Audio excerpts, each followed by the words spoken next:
Wike to face U.S. prosecution over newly acquired $2 million mansion. Good day, my dear listeners. Thanks for joining. Here is a fresh news I bring to your listening. Yes, coming from an human rights activist, Sowore, says Wike, the minister of FCT, is to face U.S. prosecution over newly acquired $2 million mansion. Moving on to the full details, kindly please ensure you like, subscribe to this channel and share. The Minister of Federal Capital Territory, FCT, Nyesom Wike, may face prosecution in the United States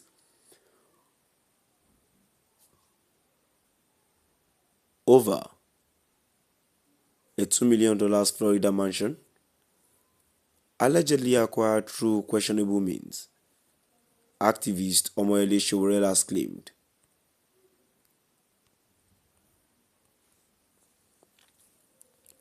Sowore alleged that Wike violated Florida state laws that prohibit the use of stolen or laundered money to acquire property.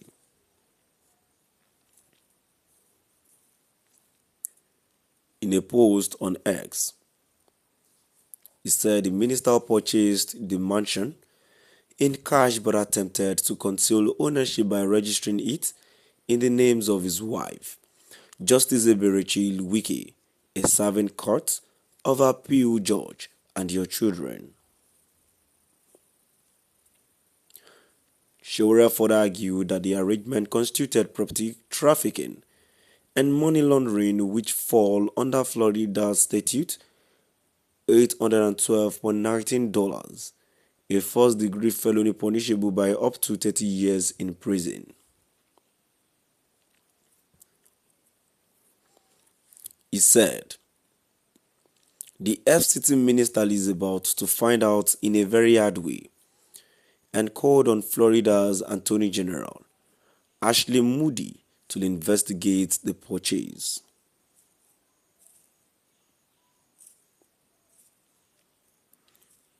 The allegations come weeks after West Africa Weekly obtained U.S. public records showing that Wike quietly acquired the property located at 113 Spring Creek Lane, Winter Springs, Florida in March 2025. The two-story residence, built in 1997, sits on a 4,076 square foot lot and was reportedly registered under the names of his children, Joaquin, Jasmine, and Jordan, as well as his wife.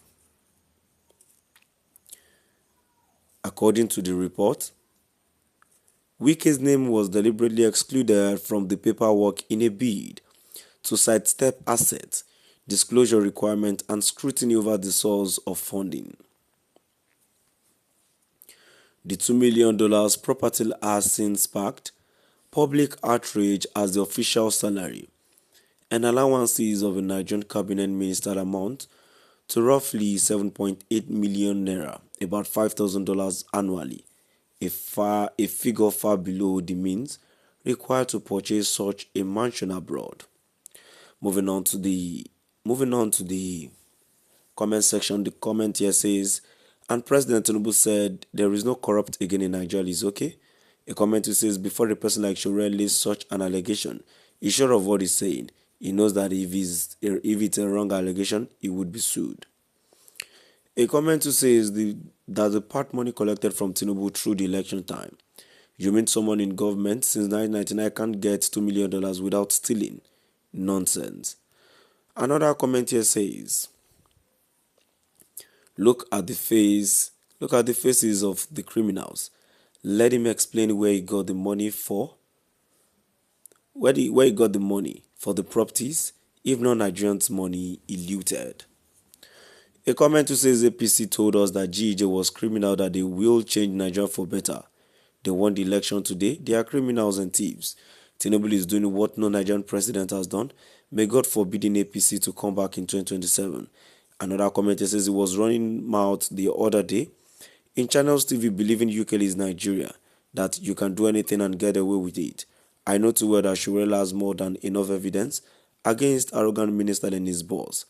The last commenter says the same murderer that was busy eulogizing Imilokon's strangulating policies, asking Nigerians to persevere, is busy looting our treasury to ensure the futures of his Rastafarian children and his corrupt wife. Wike and Uluomo are the same, both are tout. While Uluomo is a motor packed out, Wike is both a former motor packed out and now political tout. Tinubu, being the chief tout, always surrounds himself with tout. They are serial killers. My dear listeners, now I've come to the end of